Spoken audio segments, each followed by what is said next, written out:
तो आज हम एक थोड़े भावनात्मक विषय पर बात कर रहे हैं। दिल टूटना और फिर खुद को संभालना।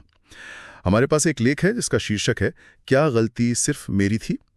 इसमें वो जो उलझन होती है ना, जब कोई रिश्ता टूटता है उसको टटोला गया है। बिल्कुल। चलिए इस एहसास को जरा समझते हैं।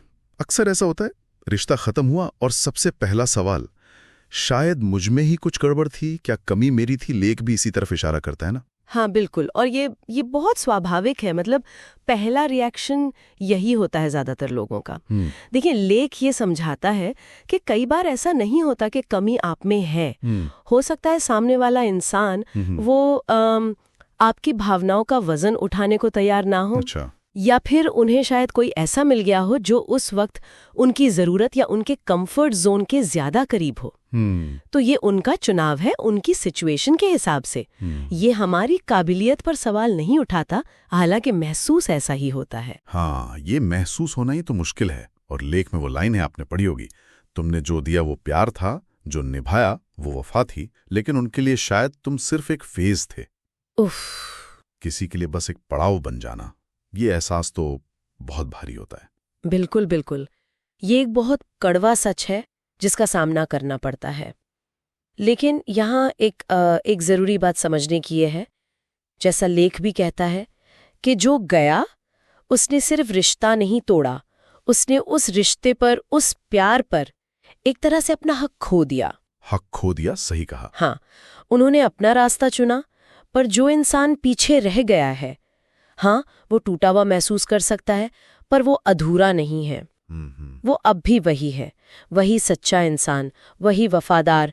बस ये है कि अब थोड़ा ज्यादा अनुभवी हो गया है, थोड़ा ज्यादा समझदार। मतलब ये अनुभव आपको कमजोर नहीं बल्कि शायद ज्यादा गहराई दे जाता है। हाँ, कह सकते हैं, एक गहरी समझ देता है। बिल्कुल। तो फिर इस पूरे अनुभव से, इस दर्द से गुजरने के बाद हासिल क्या होता है, क्या सबक मिलता है? लेख क्या कहता है इस बारे में? हाँ, इसमें जो एक जरूरी बात निकल कर आती है वो है खुद की कदर, आत्मसम्मान। लेख इस पर जोर देता है कि आगे बढ़ने के लिए या भविष्य में किसी से जुड़ने से पहले अपनी जो भावनात्मक नींव है ना, उसे मजबूत करना कितना जरूरी है। ओके। ताकि आपका आत्मसम्मान किसी और के होने या ना होने पर टिका ना रहे, वो आपके अंदर से आए। ये मजबूती मतलब ऐसी हो? हाँ, कि अगर कोई छोड़कर जाए भी तो वो आपकी कहानी का बस एक चैप्टर लगे, पूरी किताब का दी एंड ना लगे। वाह, ये बहुत बड़ी बात है। ये अपनी पहचान को संभालने की बात है। बिल्कुल, अपनी पहचान को बनाए रखने की कला है ये। और इसी से जुड़ा हुआ लेख में एक और बहुत दमदार लाइन है, मैं टूटकर भी जिंदा हूं और ये मेरी जीत है। ये सिर्फ सर्वाइवल नहीं लगता, इसमें एक ताकत है। ये जीत कैसे महसूस होती है दर्द से गुजरने के बाद भी? बिल्कुल, ये सिर्फ सांस लेते रहना नहीं है।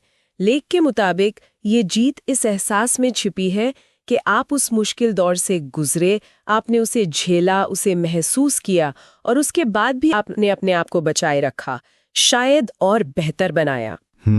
ये मानना कि हाँ, बाहर की चीजें आपको चोट पहुंचा सकती हैं, आपको तोड़ सकती हैं, पर आपकी जो असलियत है, आपका जो वजूद है, उसे खत्म नहीं कर सकती। सही। और ये जीत किसी की भी हो सकती है, हर उस इंसान की जो दुख झेलने के बाद भी रुकता नहीं है, गिरता है, संभलता है और आगे बढ़ता जाता है। और शायद ये जो आगे बढ़ना है, ये सिर्फ उस वाकये को पीछे छोड़ देना भर नहीं है। अच्छा, श्रोताओं के लिए एक सवाल छोड़ते हैं इस पर। क्या खुद को मजबूत बनाने का मतलब सिर्फ दर्द को भुलाकर आगे बढ़ जाना है, या फिर उस तजुर्बे से जो समझ मिली, जो ताकत मिली, उसे अपनी पहचान का, अपने वजूद का एक हिस्सा बना लेना?